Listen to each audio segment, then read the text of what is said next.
Welcome. I'm gonna let you all come in and settle in.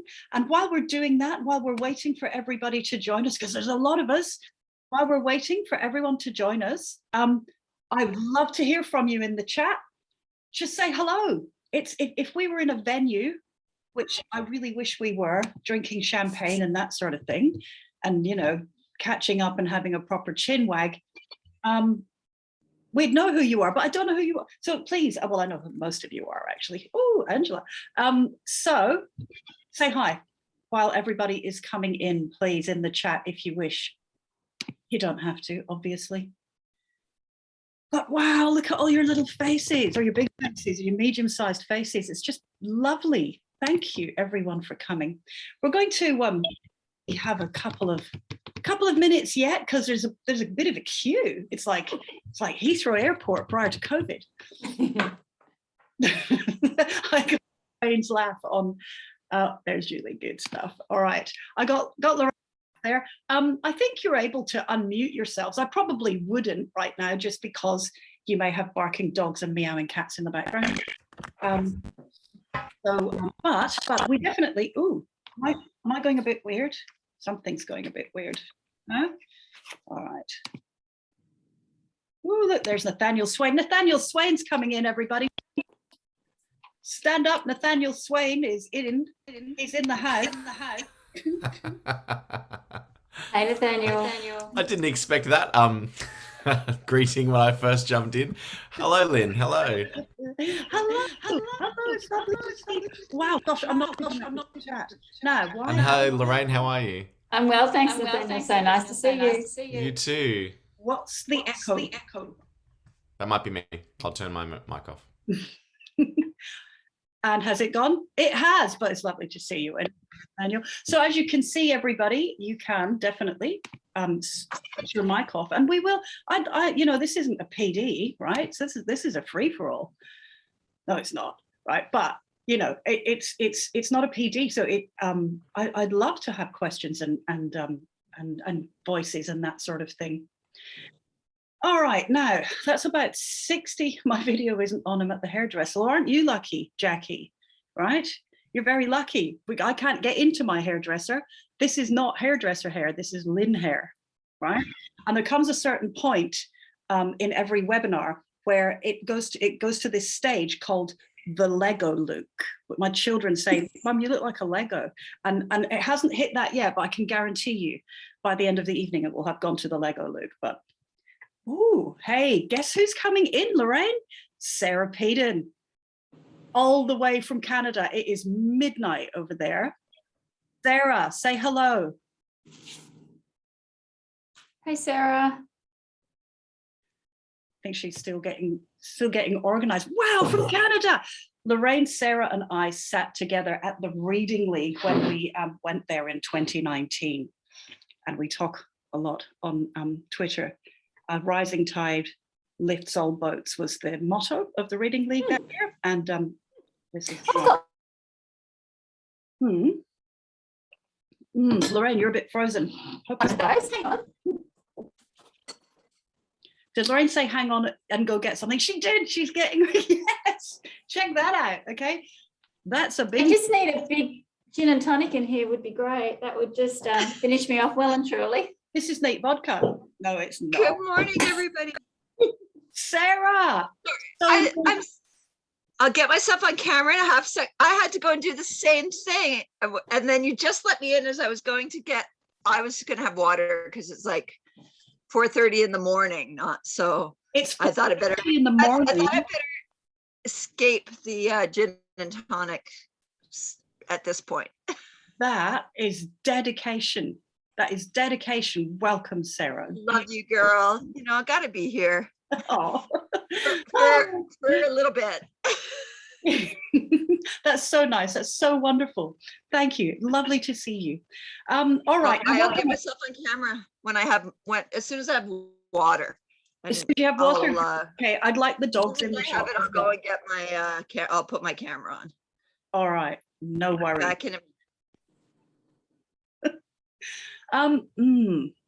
Now, what I'd like to know is if anyone has access to a thumbs up thing, if you do a thumbs up, if you can hear me really clearly. I'm wondering if it's me or Sarah.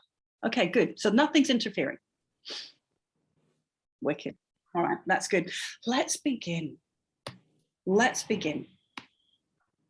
Welcome. Welcome to the Spelling for Life book launch party. It is so absolutely wonderful you all. I'm so I just feel so privileged that you would even come along. I mean, it's just lovely. It's so nice to see everyone. It's so nice that you all put this time aside to come and help me celebrate the launch of the second edition of Spelling for Life. Books sometimes do get a second edition, and I was just really lucky. I was really lucky that my publisher said, yeah, okay, you can have a second edition, because I needed to change some stuff. And they let me do that, which is just fabulous. So it was a very, very, very long drawn out struggle. Oh, by the way, sorry, Amanda, could I possibly make you co-host and get you to let people in? Thank you so much. Also, if Lorraine gets rowdy, you know, you can like Let her out. All right, thanks, Amanda. That's very, very cool. I don't know what that does to your co-host status, Lorraine, but we'll find out. Anyway, it was a long drawn out struggle, and I know a lot of you waited a long time to actually get your hands on this Daft's book, but it's here now, and thank you for being so very, very kind and patient. If you want to ask any questions in the chat as well, I will be monitoring those questions. I had a couple of questions that were pre-sent, but I think now it's just about time. I wish we were all here together in person, but I think it's just about time for me to introduce our guest speaker for tonight. Lorraine Hammond is an experienced academic, lecturer and teacher, researcher, workshop facilitator, conference presenter, and keynote speaker. She's not busy at all. She's a specialist in teacher-led instruction, including explicit instruction and direct instruction. Lorraine's particular skills lie in literacy development, the prevention of early literacy difficulties, literacy-based learning difficulties, and classroom coaching. For reasons unknown to me, Lorraine decided several years ago to consider me her friend. Under that friendship, I found a guide, a confidant, and a beacon whose sage advice is always generously given, always unerring, and always gratefully received. I'm incredibly lucky. Ladies and gentlemen, Lorraine Hammond. Thank you so much, Lyn Stone. Now, I shall counter that by telling you that Lyn is an educational linguist, a clinical director of lifelong literacy, an author, a blogger, a podcaster, a professional speaker, and most importantly, she shares the same birthday as me, which is St. Patrick's Day, if any of you wish to bestow us with something on that day. Lyn and I have had many years of drinking green beer at the pub, probably underage as well. I object for yes. 1 second, Lorraine? The other Yes. weird thing is that our husbands also share a birthday. Yeah, they do. How about that? Now, how freaky is that? So sorry, anyway, I beg your pardon. So my screen has stopped sharing. I can't move it around. Lyn, do you want to check and see whether I've done something stupid, which is highly probable? I might stop sharing for just a second and just go in, hello everybody, and just see if I can find the correct PowerPoint in case I made a mistake. Let's just try that one. That might work a little bit better. So it's my great pleasure. You guys have disappeared, but I know that you're there. So it's my great pleasure to talk a little about Lyn's book. And I'll start off by telling you that I was probably the last person to get this in Australia, which was unfortunate because Lyn had asked me to speak to you this evening quite some time ago. In fact, I was at a conference a couple of weeks ago and people rushed up and told me how marvellous the book was. And I said, well, that's fantastic. I would indeed like to see a copy myself. So eventually I did get a copy and I was delighted to read it and also write a review for the Reading League, which is a great opportunity for me to talk positively about such a marvellous book. Here's me being a bit grumpy. And so for many, many years, I've been quite grumpy about things that have happened in education. And for a very long time, I felt like I probably was one of the few grumpy people. But then I was joined by someone else who was grumpy, and that would be Lyn. And so social media for me, when it really started getting going, was a fantastic opportunity to connect with other people. And so Lyn and various other people and I sort of connected and realized that we were on the same page. And what I love about Lyn is she says things that I can't say. I work at a university, and I think the person in the office next to me is probably listening, so I'll get into trouble. But I have long held the belief that most teacher training institutions in Australia actually promote things that don't work. And I've been doing my best in my job to encourage universities to do a better job and to produce teachers who know how to teach things like reading and spelling, which I would have thought was pretty core to any undergraduate teaching degree, but maybe not. I don't know how you feel about that.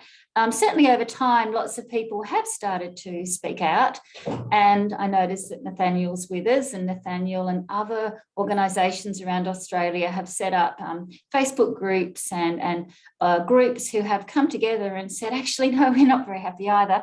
And so this has really put us in a fantastic position in terms of changing the way that universities prepare teachers and supporting teachers who may find themselves in classrooms who don't know how to teach reading and spelling and writing and grammar so well. It's not we want no children. Well, we want every child to have the absolute opportunity to learn to read, write and spell. So I'd like to establish a myth, and this might resonate with you, and that's the idea that I learned everything I need to learn to teach spelling at university. That was an absolute myth for me, and I'm a secondary English teacher by training, and so as somebody who was actually really good at reading and writing when I went through school and really good at reading and writing in university, it was a bit of a shock to end up teaching secondary English to kids who clearly weren't. And this is one of the bits of writing that I first set eyes upon when I was teaching. Lorraine, Yeah. sorry to interrupt again. You have a slideshow at the moment? Yeah. I'm not seeing that. We're not seeing Oh. it for a second. So can I just Okay. please? Yep. Do you want to have another go? I'm going to make you the host Oh, that's great responsibility. with the most. Sorry. I think that will actually allow you to share your screen.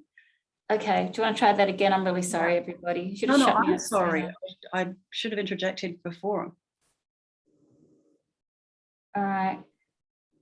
Nope, Not sharing? not sharing. How strange. Well, that's a bit mean. Let me see.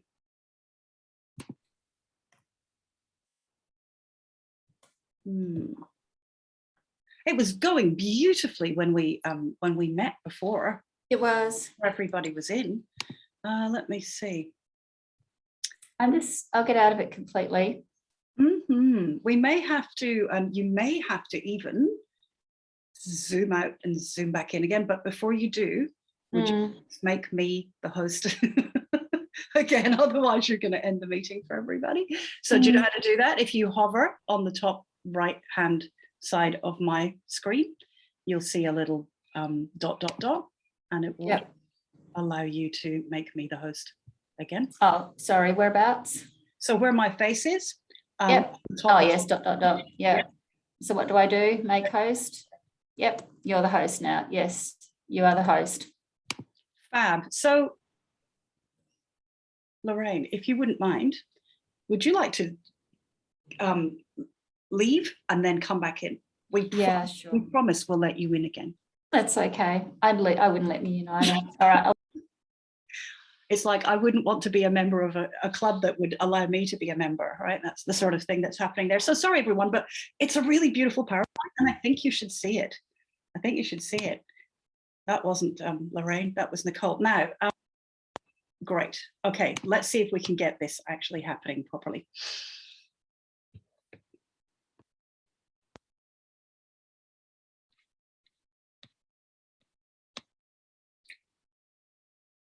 All right, Lorraine, I'm just unmuting you now. If you make a noise, then I'll be able to pin you to my screen.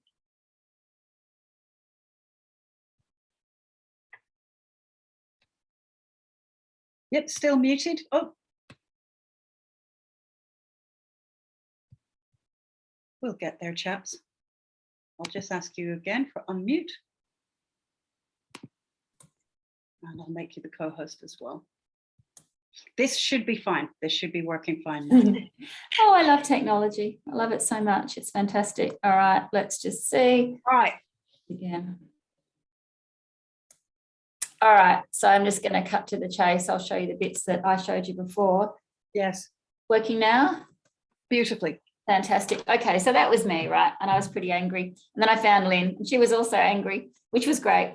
And I have felt like throughout my career a bit of a suffragette at times, because I've had lots to complain about. Initially, it was around just teaching reading, and then it was teaching phonics well, because then everybody started teaching phonics. And the biggest issue I've had is, unfortunately, with the university system that I work in, because there are many people who don't teach reading well. But you see, I can't say that out loud, but Lyn can. In fact, she says it on commercial television, which is fantastic, because someone needs to say these things. And then, as I said, other people have sprung up along the way. And I wanted to acknowledge Nathaniel. And in Western Australia, we have Science of Reading in Schools Facebook group, and there's about 40,000 of them, which is fantastic, because they've started saying too, well, actually, I think there's a better way to teach reading and spelling and writing in schools. So, as I said, it's a bit of a myth, because I learned nothing about teaching spelling at university. My blind spot, and I think it's really important that we all acknowledge that some of us do have a blind spot, and mine was the fact that I was actually really good at reading and spelling when I went to school, and I was really good at it at university, and so it seemed very natural to me that everybody should read and spell. And what was the problem if they couldn't? And of course, this young man couldn't terribly well. And if you're curious, I'll just point out a few things. He talks about Year 8 Adventure Day, there wasn't enough muffins.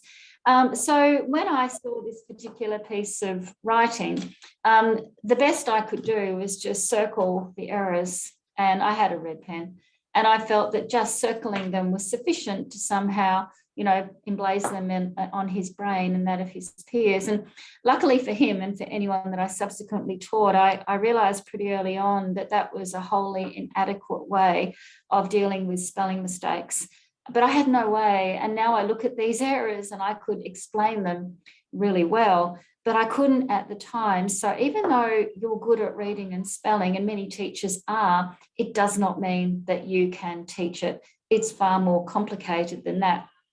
So I thought I'd go back, and I found this absolute gem the other day, because many people have been led down the wrong path by First Steps. And First Steps was something that was released out of Western Australia, probably my university. And it said all sorts of things that we now know aren't true. And this idea that we should teach letter names, not sounds, because they are constant letter names and letter sounds are not constant.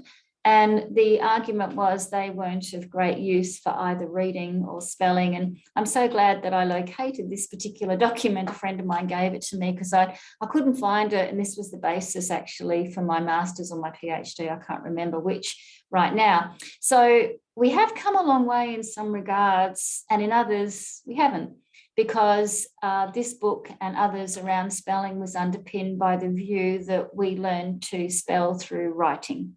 We just get out there and write, and then magically spelling comes together, not sure how.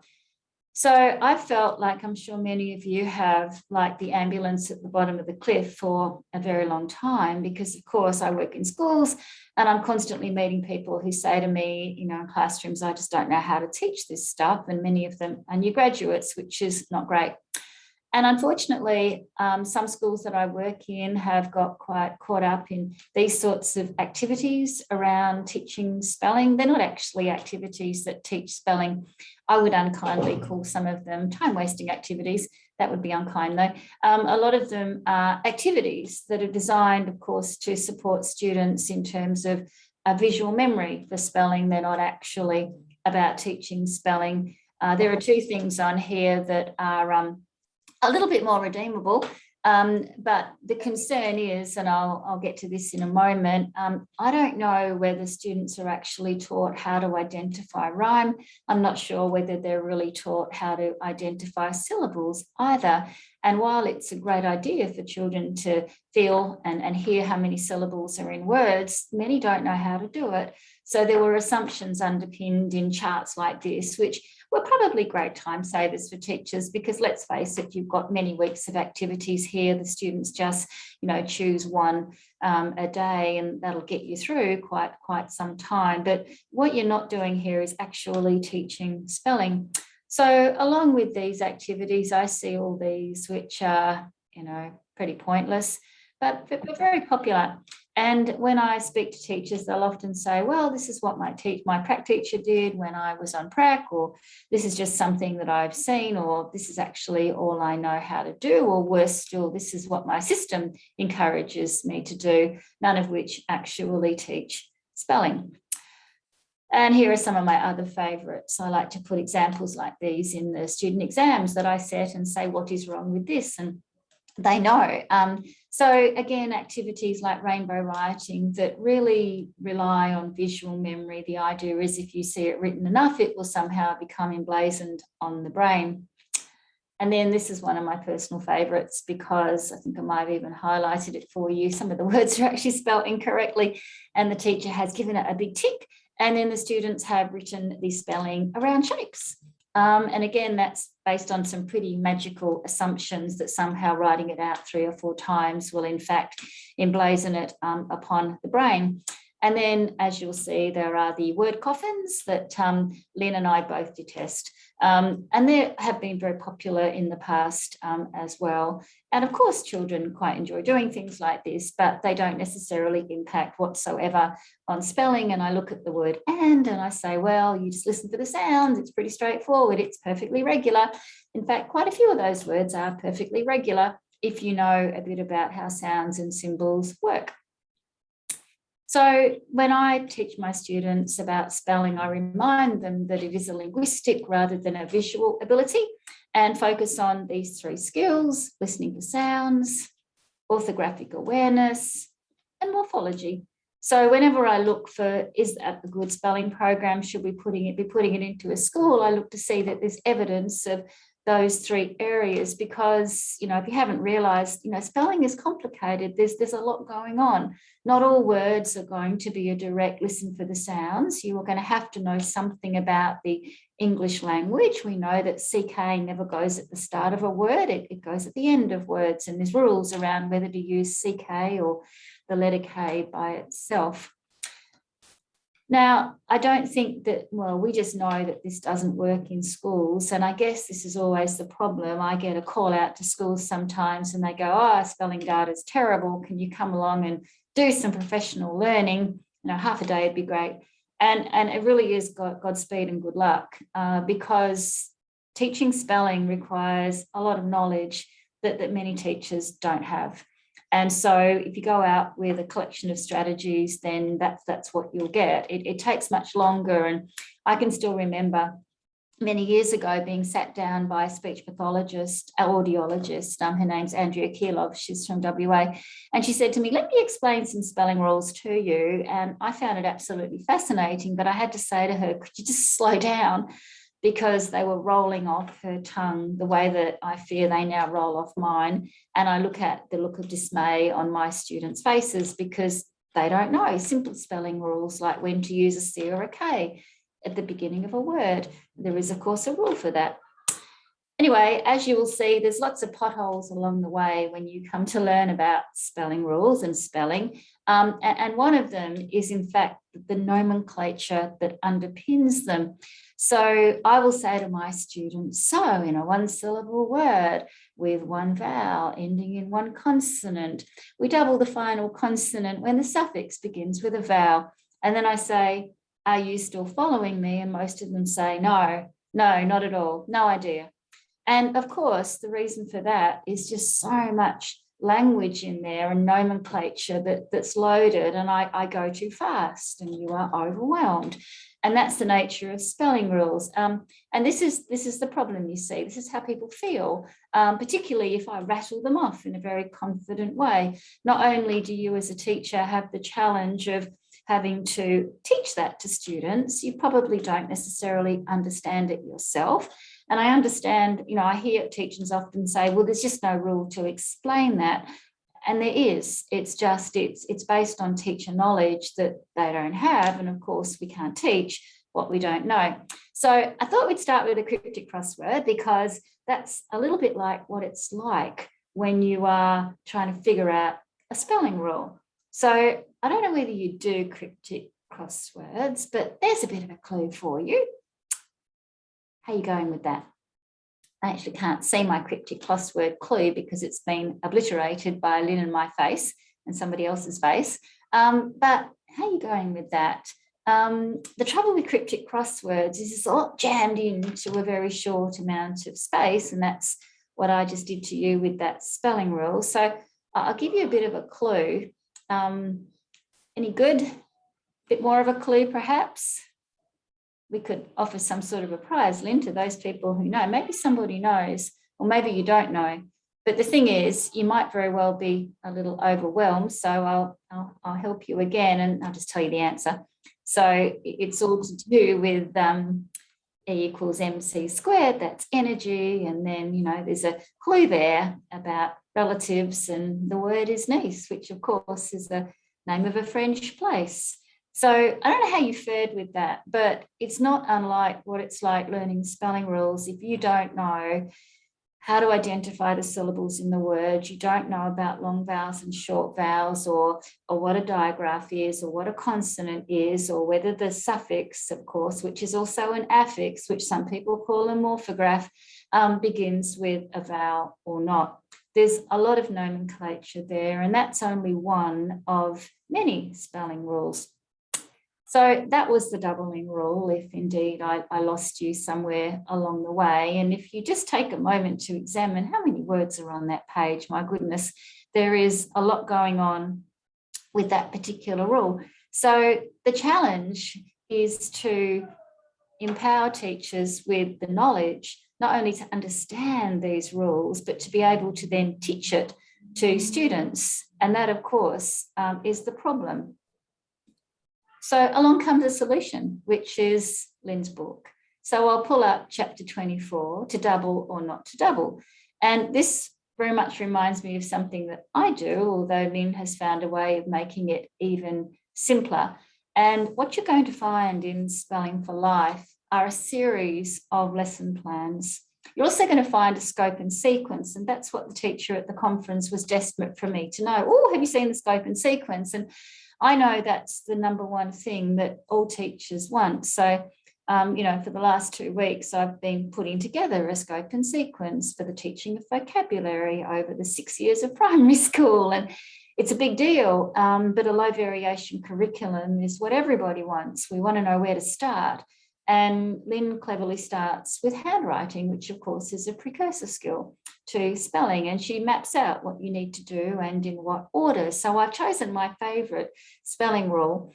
And as you can see, Lyn has given you a series of steps. So as someone who really values the importance of explicit teaching, I know that breaking it down into steps is really important. And she's also given us as teachers and students a kind of a game plan to follow. She's given them as a rule. So we need to check, we need to write down the word and say, are the last 3 letters a consonant, vowel, consonant? If they are, well, what about the vowel suffix? Does that start with, that suffix starts with a vowel, and then we double the final consonant. But you see, Lyn's smart. She's realised that it's no good doing this until about chapter 24, because we're not ready for that. We have to inch our way through chapters on how to count syllables and what is an affix, and, do we know the difference between vowels and consonants? Now, you might know this, but the question is how to teach it to kids. And so she has given us a series of lesson plans to do that, as well as a broad game plan of how to tackle any word once you have built up sufficient skills along the way to do so. So I don't know if you can be bothered, and I for many years have used materials to teach, or I've had to go into classrooms and demonstrate how to read words. And so when you're working with children who are a bit behind with reading, they like a long word, but they often only have single sounds. And so I would spend a lot of time thinking up long words that only had single sounds. And then I was introduced to a reading resource that actually had all the words that you could ever want to read already mapped out for you. And it was incredibly helpful. So knowing what it's like to pore over documents and try and figure stuff out for yourself, I like a quick fix. So Lyn has given you, if you are teaching syllables, and she'll suggest that you do so, 200 words. So if your kids get through 200 words, it's probably quite enough. She also has a very impressive list of the jobs of E. This is one of my favourite things to teach people. Many people don't know why the word love is spelt that way, because it, if you read it according to one of the rules of E, you would say, I love you, and that would sound terrible. But we know that there's a V on the end of it, and that's why there's an E, because English words don't end in V. And I know Lyn will know the answer to this. I mean, the letter O there is there for a reason as well. It should really be the letter U. But many, many years ago, monks, who were the scribes who did all the writing, kind of got together in a bit of a union and decided that they didn't like the sensation of writing a U next to a V, so they changed it to an O, and it's called the lazy monk rule. So I astound myself now with the knowledge that I have of spelling that I didn't originally have. It's taken me a long time to get to this point, but I know that many of my teachers are very new to teaching spelling. And so the fact that there's all these useful homonyms, which we have got in homophones, which Lyn has presented to us. There's over 1,400 of those that you don't have to think of yourself. And she's also given you some spelling rules, which is the number one thing that my students ask me for. Have you just got a list of the most common and useful spelling rules? So I shall be handing them her book from this point on. Also really helpful mnemonics. So if you don't know whether it's ICE and that's the noun, I thought this is really clever, or is, which of course is the verb, then there are some little mnemonics that you can teach to students in there. So I had the pleasure of going through the book and trying to condense it into a very short review. So there's a lot that I didn't talk about, but as I said to Lyn, I would rather people actually went through the book themselves. And when I look at any sort of professional learning, or if you are an administrator in a school, any program or approach or resource that you get into the school should raise teacher knowledge. So in my mind, the work that Lyn has done here really raises teacher knowledge, because she is mindful of not overwhelming us or them, the students. And she obviously works in a context where students are already feeling quite concerned about spelling when they come to see her. So she has a way of breaking it down. And so what it's going to do is raise our teacher knowledge around how to teach spelling. And it's obviously going to improve the spelling of our students. So it's time for me to be quiet now and simply to say congratulations, Lyn, on a marvellous book. I thoroughly enjoyed reading it. My students have lots of opportunity to engage with you at the university because I play videos, and I shall now be sharing with them some of the ideas you have in your book. So thank you.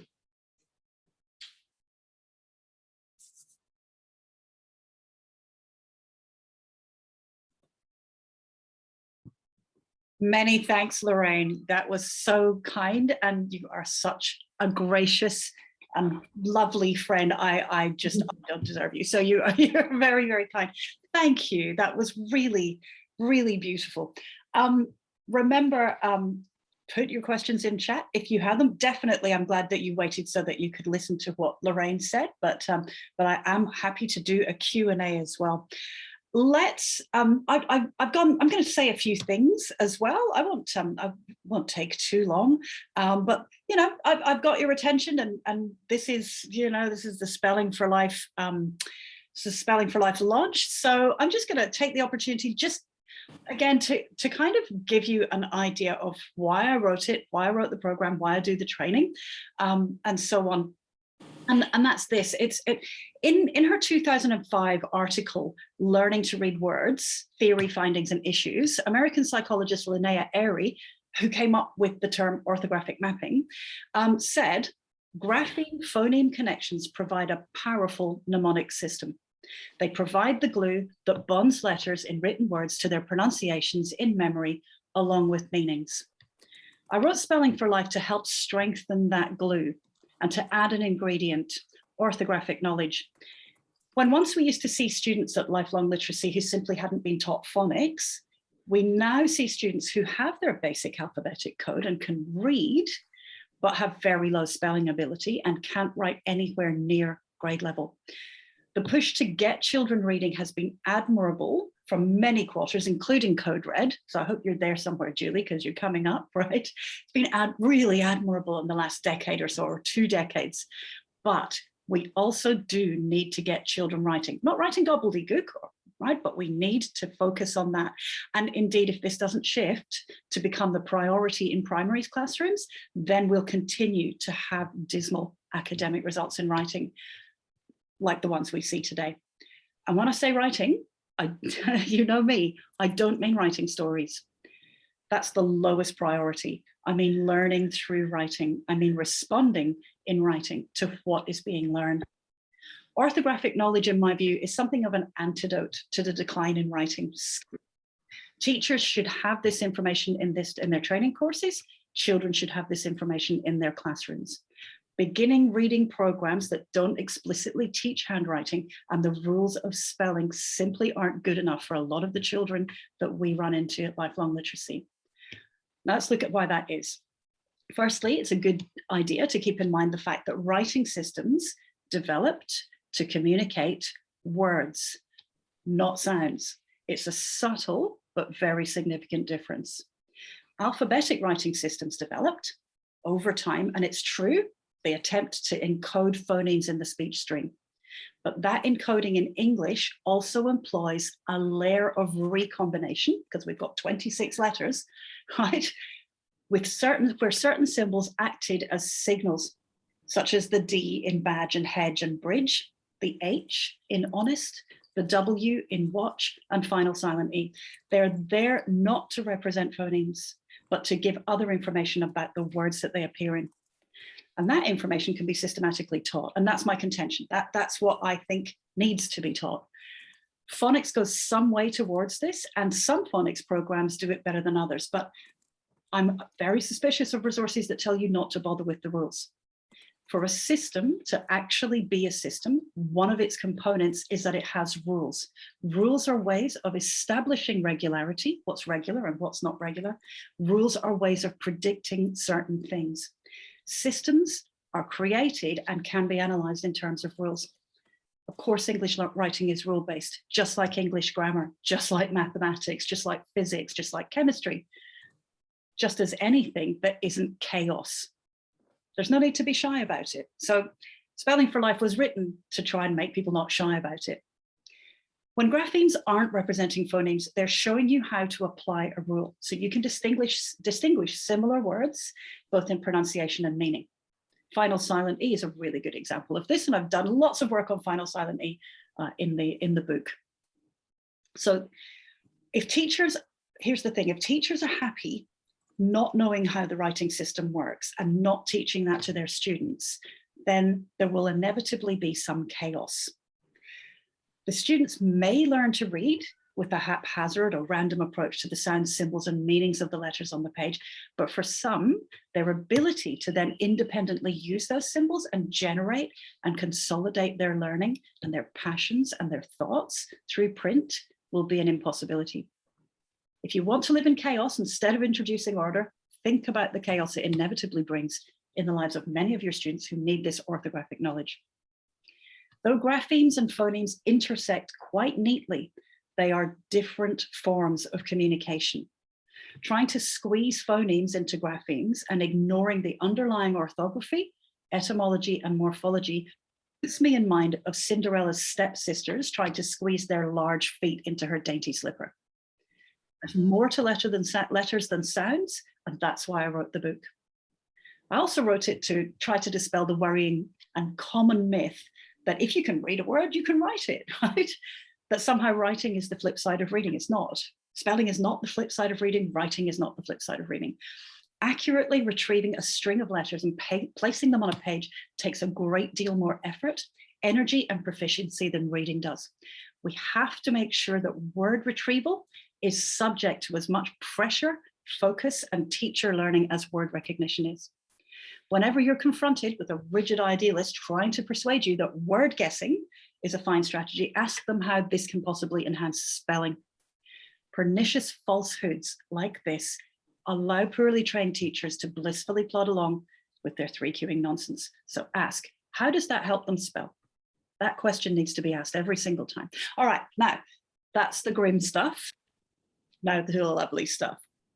It's time for me to give thanks. I'd like to begin by thanking again our very, very gracious speaker tonight, Lorraine Hammond. Such a privilege and such a pleasure to listen to you. Thank you. I'd also like to thank my beautiful family, Byron, Sasha, and Imogen.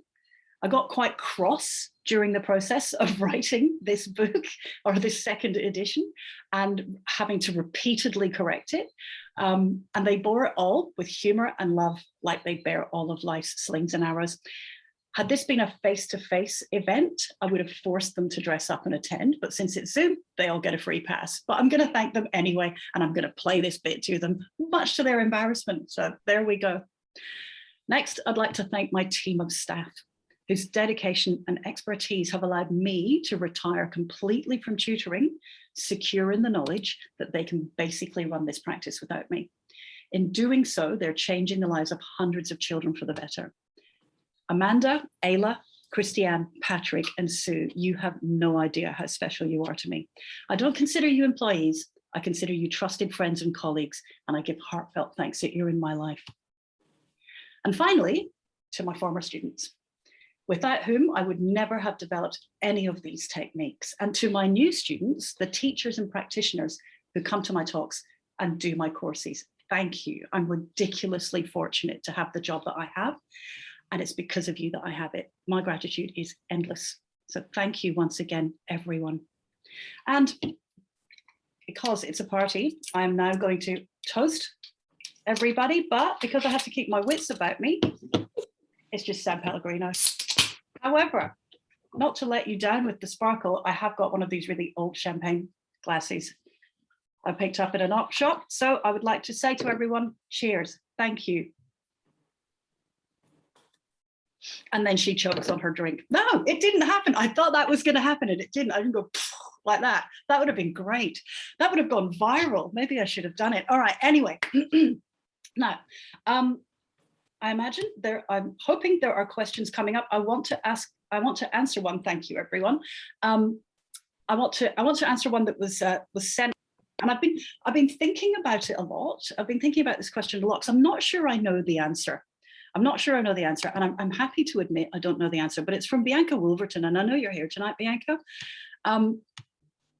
She said, I'm pushing to develop and implement a scope and sequence for reading, writing, spelling.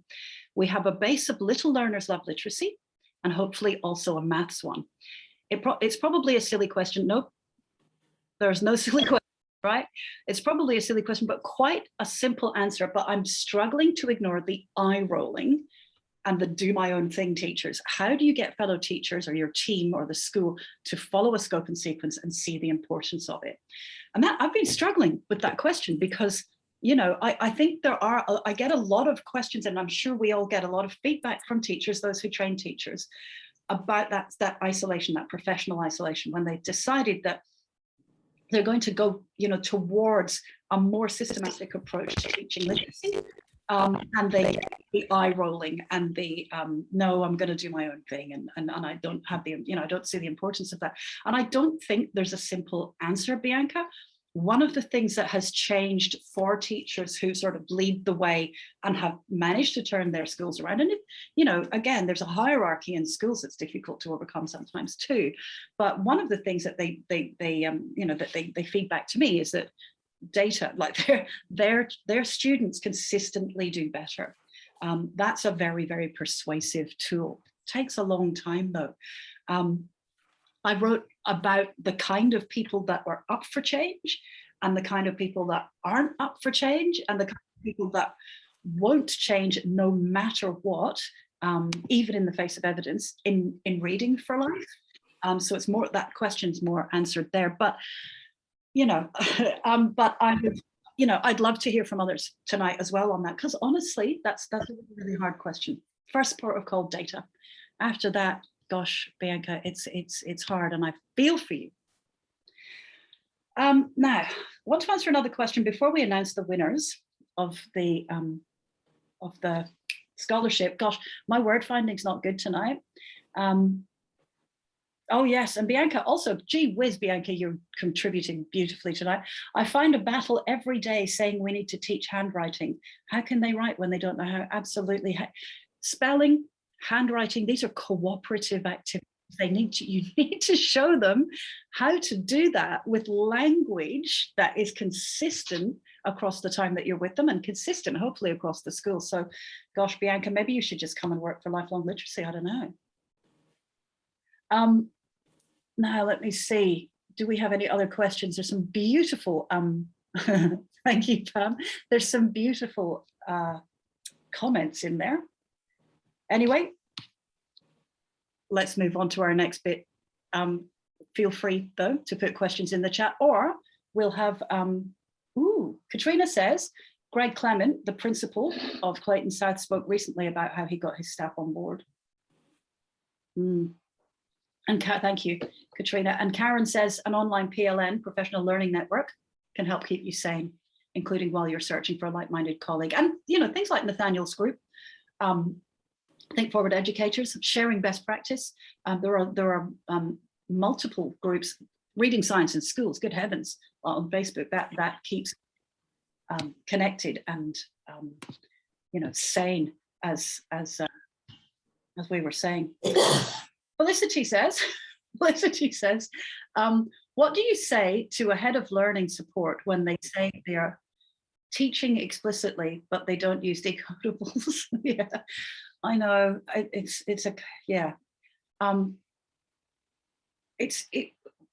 you know, in Spelling for Life, I don't know if you've read it, okay? I'm imagining some of you may have, but at the beginning of every chapter it goes, this is what you know, this is what you need to know if you're going to teach this. Well, they need to know a whole bunch of things if they've got that, you know, those two things happening. We're teaching explicitly, but we're not using, or when you say not using, or when do you mean using predictables? Because there's some prior knowledge missing, and you've got to find out what that prior knowledge is, whether it's about orthographic mapping or you know, phonological awareness, or all of the other factors that go in there. Sarah says, did you see the question? No, why am I missing some questions? Did you see the question about the posters being available? Look, here's the thing, I knew this would happen. Those are old Spelling for Life posters, and I'm not incredibly happy with them, right? But I will carve out some time and make some new ones, and then I'll put them for sale. My hair's doing, look, we're heading into the Lego stage. We're heading into the, can you see that? Anyway, Jack Neal, also on Think Forward Educators, absolutely great. Gave a great talk recently on whole school change. So it's those are good places to start. You're probably there already, Bianca, though. All right, keep those questions coming. But for now, it's the really fun part. It was all fun, right? But anyway, here's the really, really fun part. Before I announce the winners of the $500 scholarship, and there were two, I'd like to say a few words about Code Red Dyslexia Network. So Julie, you're up shortly. There was $500 left over from your ticket sales. So I decided, since it's Dyslexia Awareness Month, and because I love them so much, to donate it to Code Red. Here's a bit about Code Red. They say, our vision is for all people with dyslexia to be understood, acknowledged, empowered, and to have equal access to opportunity. Their mission is to raise awareness about dyslexia. They support and empower those with dyslexia and their families, and they work with government and other decision makers to improve the education system and workplaces for those with dyslexia. They work to enhance the everyday experience of people with dyslexia. Over to you, Julie, if you're there. I'm happy for you to say hello if you wish. I know Sandra was prepping you too. I'll see if I can find you. But I didn't. Yes, there you are. Hi, Julie. This is Julie Maffin from Code Red Dyslexia Network. And thank you. And on behalf of Code Red, Lyn, I'm absolutely delighted to accept this donation. Code Red is a not-for-profit that was really founded by a lot of very enthusiastic advocates who really felt there was a need to get a lot of information out there about people who were finding reading very difficult for many reasons that have been mentioned here tonight. And we're absolutely delighted that you've been able to very generously donate to Code Red. We wouldn't exist without donations. None of us do anything for any payment at all, and we exist only on very generous donations from people in the community. So we're very happy to accept more donations from anyone out there who's willing to do so. But thank you. Want to congratulate you on, I don't know, I've got my fuzzy on so we can't really see it, but thank you and congratulations for this book. It's very practical. I'm sharing it with all the teachers that I know, and I just think it's a fabulous addition, of course, to Reading for Life, which I also recommend wholeheartedly to people. So and thank you for your continuous support of Code Red, because Lyn has done some fabulous videos for us, and you can see her presentation, I think it's called Dyslexia Myths and Facts, on the Code Red website. So get into that if you really want to understand some of those pervasive myths that are out there. They're out there so much, I think I've torn all my hair out. I desperately need that hairdresser and I can't wait to get there. I've got the, I'm rocking the, what do you call it? The COVID cut. So, but thank you, Lyn, and congratulations. It's a wonderful book and yeah, fabulous. Thank you so much. My very great pleasure, Julie. Thank you. Round of applause for Julie. I don't know if you've noticed, but in all my videos, on the top right-hand corner, I've got a Code Red badge that just sits there behind me. So, and I one of the things that I would recommend with Code Red is that they have a way that you can just set up a monthly donation and it just comes out of your bank account. And you never notice, but they notice, and it's really, really good. It's really good for them. So, Amanda, could I possibly ask you to maybe find the link and chuck it into the, I should have, sorry, Julie and Amanda, I should have done that before, but if you can put that into the chat, that would be amazing, because this is, these people are just tireless for advocating for people. So thank you. We also have some really good merch that you can buy too. There's lots of cups, there's t-shirts, there's writing notebooks, there's a whole range of stuff. So get into it. You've got hats as well to cover. Yes. Hair. And we also have masks for COVID too. Do you? Yeah. Oh, all right. Right. I'll get onto the merch shop, I promise. Fabulous. Thank you so much, everyone. Oh, and they've got, oh yes, of course, you have a fun run as well, Julie. That's amazing, the virtual run. Yeah, I do that in my bed. So that comes up every year, doesn't it?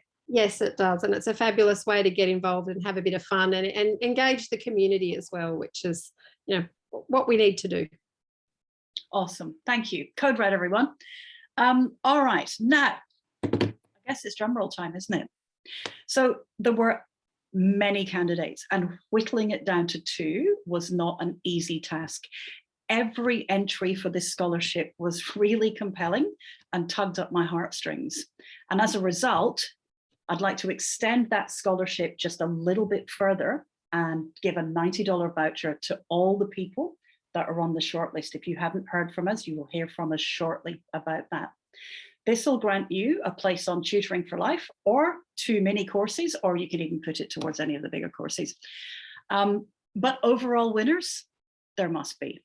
So without further ado, I'd like to read out the entries before awarding the first scholarship. From Maharashtra, India, Vrushali Jadav, and I hope, Vrushali, you'll be watching this later. I hope I said your name correctly. She wrote, the science of reading and other logical research-based practices are practically unheard of here.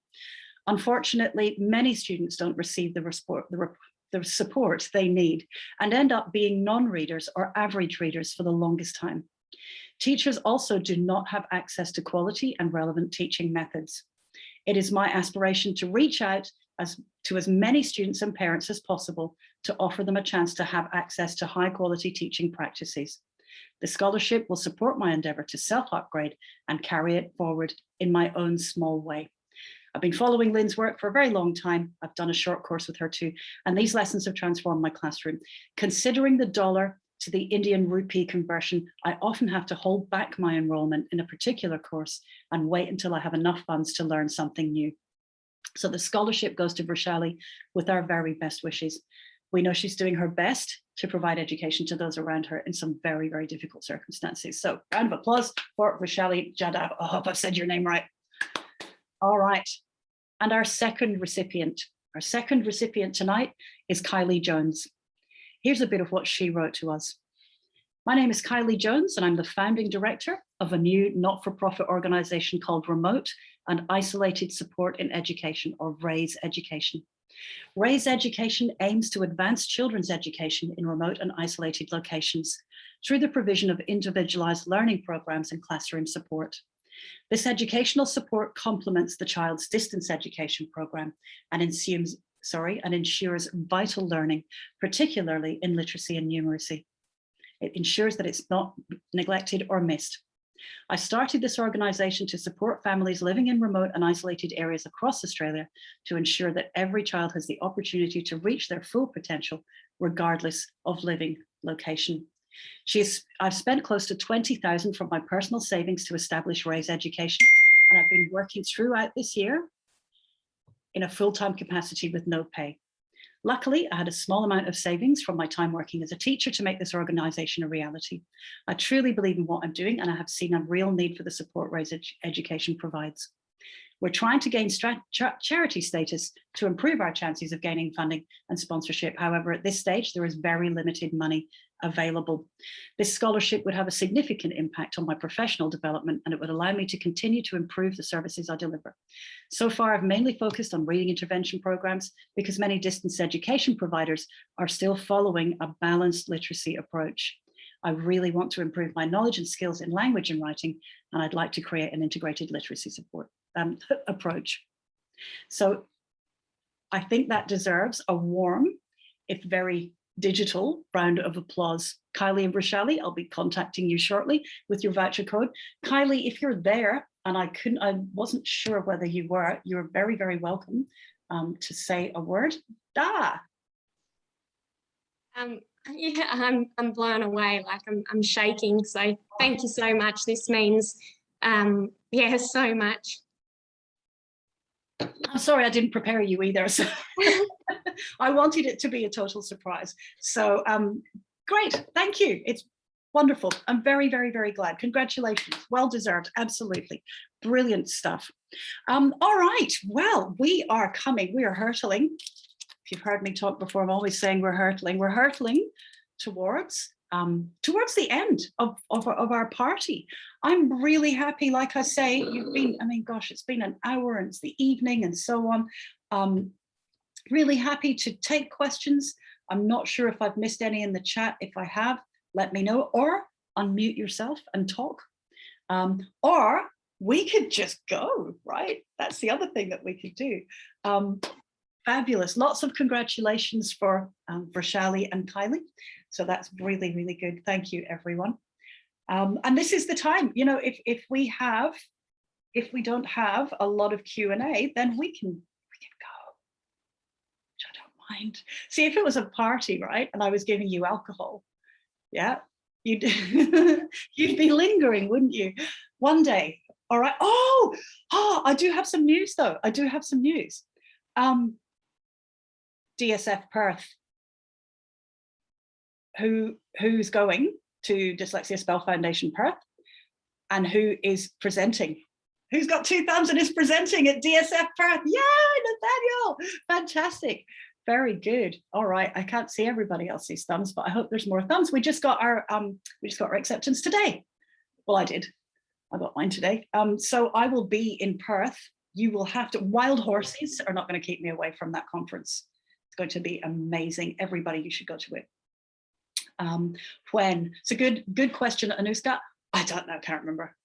Nathaniel probably knows because he's much more efficient than I am. Nathaniel? Is it March? I feel like it's March. Got it. I could have that wrong. think it's the very end of March, Nathaniel. I'm I'm just very concerned excited. because I'm in Perth right now and I don't know whether our Premier is going to open the borders. So Mandy's being very brave. I'm hoping all hopes that I can get there. I'm really looking forward to it. Yeah, look, Nathaniel, we might need to do some kind of sneaky road trip. No, we're not. We're not going to break the borders. We're fine. We're not going to do that. So, oh gosh, end of March. That's good because I've got this thing in Sydney in March. Okay. Congratulations. Yes, lots of congrats for you, Kylie. And lovely thoughts from me to everyone. I think we're coming to the end. I think we're coming to the end of our rainbow, and I don't mind. Do you mind? I don't mind. So I'm really, really happy if everybody wants to start waving like we're in the Gym Jam gang. I've got one more thing. Gosh, look, I've done it again. I've got one more thing. I've done some PD in the last 6 months or so where I said I will. There was a prize. It was a copy of Spelling for Life, and there were some prize winners. I've sent out some, but I haven't sent out all of them. If you're in the audience and you want a copy of Spelling for Life and I haven't sent it to you yet, can you please let me know? Because it took such a long time for it to come here that some of it has slipped my mind. So please, if that's you. Julie says, are you creating a second edition of Language for Life? I sure am. Yeah, it's going to be green, right? And it's going to look like those two. And then Writing for Life's coming out and it's going to be yellow. It's going to be a rainbow 4-set. It's going to be amazing. And then I'm not writing anymore. That's it, not writing any more books. I think it's enough, don't you? It's enough. You're very, very kind, everybody. All right, now this time, I swear to God, I won't remember anything else, okay? So it is definitely, oh no, I'm kidding. It is definitely time. It's definitely time, I think, to say goodbye. If you did ask a question and I get to it, I will go through the chat and make sure you get answered. Cool. Yes. Excellent. And I'll be in touch with all of the people that need vouchers, but that'll be tomorrow. I'm going to bed. Good night, everyone. Thank you. Take care. It's been lovely. Thank you so much for coming. Yeah, and thank you again, Lorraine, if you are still there. You're so kind. So kind. Oh, there you are, Pam. It's lovely to see you. I couldn't see everyone's faces. Hi, Pam. Well done, Lyn. Thank you. Thank you. Oh, Such gosh. a shame it couldn't be in person like I last know. time. Remember the last book launch? Oh, I absolutely do. Yeah, I'm so glad you do. Pam was the guest speaker at the last book launch. So I'm just very, very lucky. So And it was in the olden days when we used to be able to get together. Boys and girls, once upon a time, people used to be able to gather in person. that's right. And shake hands and do stuff like that. It was mental. Thank you, Pam. Well done, Lyn. Outstanding achievement. You're very kind. And generous, as always. You've always been very kind and generous to me as well. It's just, we're lucky to have Pam and Lorraine in Australia. You have no idea. I think you do, actually. I think everyone has a good idea of how lucky we are with those two. Well, that's very kind, but it's one big team effort as far as I'm concerned. Well, you would say that because we're all on team reading. And writing. And writing, yeah. Look, we're a good bunch, I think. We are. In Australia, you know. Pats on the back for everyone. Well done, Lyn. And it's raining in Bendigo, so that has to be a blessing upon your book. We got hail. Yeah, we did too. While I was in the swimming pool. Oh, I wasn't. Well done. Wasn't fun at all, but there you go. Well, I will bid everyone. Thank you so much, Pam. Bid everybody good night.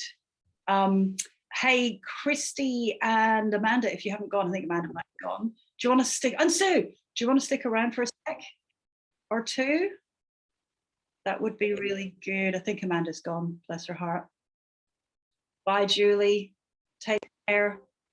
I'll let everybody else go. Just got to do a couple of admin-y things with you two. I'm sorry we have to do that, but yeah. Oh, there was Lauren. Oh, I wanted to say hello to her. Oh, well, not to worry. So Amanda escaped. She's smart. She got out of here. She got out of here. I'm just going to put everyone else into the waiting room because sometimes they go away from their computers and they don't know that everyone's gone. So I'll just do that. That's easy. Goody gumdrops. All right, it's just us. I just wanted to say hi. Hi. Hi. Still recording, by the way. What's that? Still recording. Thank God for you.